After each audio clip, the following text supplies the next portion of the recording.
நபிகள் நாயகம் ஸல்லல்லாஹு அலைஹி வஸல்லம் அவர்களை சந்திப்பதற்காக ஹவாஸின் குலத்தார்கள் வந்தார்கள்.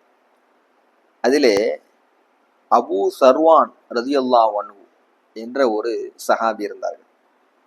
அவர்கள் நபிகள் நாயகம் ஸல்லல்லாஹு அலைஹி வஸல்லம் அவர்களுக்கு பால்குடி உறவில் சிறிய தந்தை ஆவார்கள். அவர்கள் சொன்னார்கள், நபிகள் நாயகம் ஸல்லல்லாஹு அலைஹி வஸல்லம் அவர்களை பார்த்து சொன்னார்கள், யா ரசூலல்லாஹ், லகத் ரஅய்துக முர்லிஅன் ஃபமா ரஅய்து முர்லிஅன் கைரம் மின்க. பால்குடி பருவத்தில் நான் உங்களை பார்த்திருக்கின்றேன், அந்த பருவத்தில் உங்களை விட சிறந்த யாரையும் நான் பார்த்ததில்லை. வரஅய்துக ஃபதீமன் ஃபமா ரஅய்து ஃபதீமன் கைரம் மின்க. பால்குடி பருவத்திற்கு அடுத்த பருவத்தில், அது நிறுத்தப்பட்ட பருவத்தில் நான் உங்களை பார்த்திருக்கின்றேன், அதிலும் உங்களை விட சிறந்த யாரையும் நான் பார்த்ததில்லை.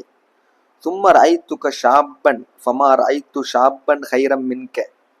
வாலிப பருவத்தில் உங்களை பார்த்திருக்கின்றேன், அதிலும் உங்களை விட சிறந்த வாலிபர் யாரையும் நான் பார்த்ததில்லை என்று நபிகள் நாயகம் ஸல்லல்லாஹு அலைஹி வஸல்லம் அவர்களை பார்த்து சொல்லிவிட்டு, வகத் தகாமலத் ஃபீக ஹிலாலுல் கைர், உங்களிடத்தில் சிறந்த குணங்கள் எல்லாம் பரிபூர்ணமாக இருக்கிறது என்று அபூ சர்வான் ரலியல்லாஹு அன்ஹு அவர்கள் அருள் நபி ஸல்லல்லாஹு அலைஹி வஸல்லம் அவர்களை புகழ்ந்தார்கள். இமாம் சுயூத்தி ரஹ்மஹுல்லாஹ் அவர்கள் தன்னுடைய ஹஸாயிசுல் குப்ராவில் 100வது பக்கத்தில் இந்த செய்தியை சொல்வார்கள்.